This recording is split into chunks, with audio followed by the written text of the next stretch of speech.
Henry David Thoreau famously borrowed an axe in 1845 and went to the woods to build himself a cabin. Well, in the spring of 2024, I went to the woods to cut myself a walking stick and began my journey from my home at the north edge of Cheshire to Century Wood in Shropshire. A walk of over 78 miles over 5 days, mostly along the Canal towpaths. Normally the journey is 80 minutes in the car. Listening to a couple of podcast episodes maybe, or some music. But since about 2018 I started planning to walk there, because I only feel I really know where places are relative to each other by walking. For me, walking answers the question, but how far is it really? Plus, I realised I could use the canal towpaths for most of the distance, and so it would be a lovely walk through the countryside from town to town, without miles of slogging through muddy fields or walking busy roads. I do walk quite a lot, especially when I'm away from home, and looking back through the stats on my phone, I realised that I'd already done consecutive weeks of over 40 miles back in February. So I wasn't really worried about the distance itself. I bought a new pair of walking boots, did a couple of 16-mile practice walks to check tricky parts of the route, and planned it all out with the Ordnance Survey Maps website. I got some A5 sandwich bags and printed off the route in A4 segments and put them folded over and waterproof in the bags. Then I went and cut the walking stick, a thumbstick, almost shoulder height with a fork at the top that you can hook your thumb over if necessary.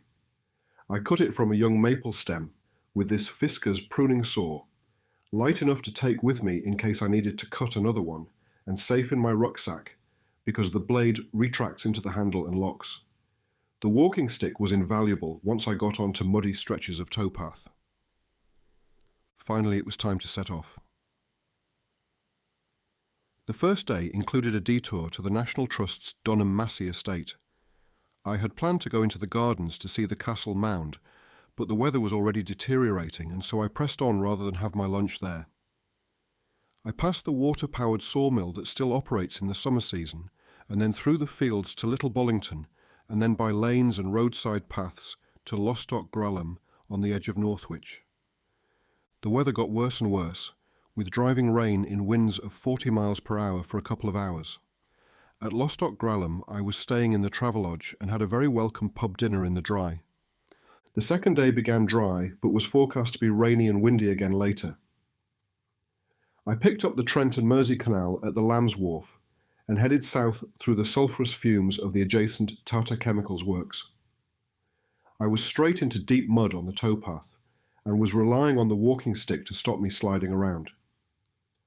Pushed through the ooze to the solid ground, it gave me a fixed point as well as a third leg. The last thing I wanted to do was slip over and be covered in mud all day. The chemical works eventually gave way to houses and then finally fields, hedges and woodland. When I came to Middlewich, I saw my first lock of the walk and the junction with the tiny Wardle Canal, all of 50 metres long.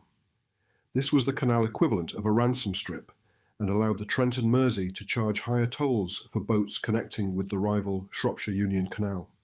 Then almost immediately, I was on the Middlewich branch of the Shropshire Union, starting with a series of bridges and then more locks.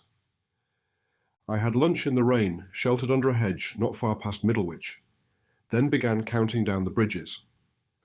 All the original bridges of the canals are numbered with cast iron plates, usually near the top of the arch. I started at Bridge 31, still in Middlewich, aiming for Bridge 8 due north of Nantwich, and then by road into the town. That night I stayed at the Crown Hotel, which was rebuilt in 1585 after a fire, and had been an inn for travellers for centuries before. This second day was just under 20 miles, including a lot of mud, and I appreciated it after the Travelodge and having the excellent restaurant downstairs, without having to go out into the town as my muscles started to stiffen up for the night. On the third day I set off with a rested body and muscles repaired overnight. The weather was good all day this time, but the legacy of days of rain was still there in the towpath mud. As you can see, the mud was sometimes from the water to the bank. I was on the Shropshire Union Canal main line now, and there were stretches of open flat countryside, almost like walking on a wide lawn. Just off the canal, but prominent on the map, is the Hack Green secret nuclear bunker, where I had my lunch on a picnic bench in the sun. Then up the flight of 15 locks at Audlem and the disconcerting change of towpath from left to right bank at the Turnover Bridge. Finally into Market Drayton and the comfortable Lansdowne House bed and breakfast. The fourth day was always going to be a challenge as the longest, and that after 3 solid days of walking. The towpaths improved a bit more in the dry weather, but were still tricky, and the walking stick earned its keep again. When I rejoined the canal, I was almost immediately greeted by the welcome smell of wood smoke from a stove on a boat. However, I was soon off the canal again, as a notoriously difficult stretch of towpath had become blocked by a landslide, so off at Bridge 60 and not back on until 55. However, the upside was that out of the cutting and looking across a field of sheep, I had my first view of the Wrekin, Shropshire's iconic hill. Back on the canal, I was soon on an embankment with regular views across to the Wrekin, Swans and Cadbury Wharf, overhanging the water beside the chocolate factory. Next the ground rose and the canal entered the Grub Street cutting. For me, this was the most beautiful stretch of the whole walk, and ironically the first part of the route that I had ever visited more than a decade ago. You can see a small canal-side settlement of huts and sheds, the famous High Bridge number 39 that I cross every time I drive to Century Wood, and then the lovely curving peaceful stretch just past the bridge before the long straight section that runs to Norbury Junction. This was all familiar territory, but never together as one place, only as isolated places I had visited by car. The distances to Norbury Junction were given on some of the mileposts in previous photos, and it's a place I've visited quite often, including the annual Canal Festival each May. A shop and a pub, and lots of services for boats. It stopped being a junction when the Shrewsbury and Newport Canal closed, but efforts are underway by the Shrewsbury and Newport Canal Trust to reopen it. For now there's just a view from the bridge to the first lock, which is used as a dry dock for boats. Norbury is where I left the Shropshire Union for the last time, took the tunnel through the huge embankment and past the University of Birmingham's Forestry Research Institute, which studies the effect on trees and woods of increasing CO2 levels.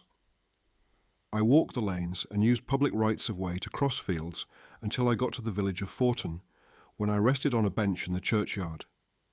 My walk crossed the route of the abandoned canal, where Thomas Telford's surviving stone bridges wait for the water's return.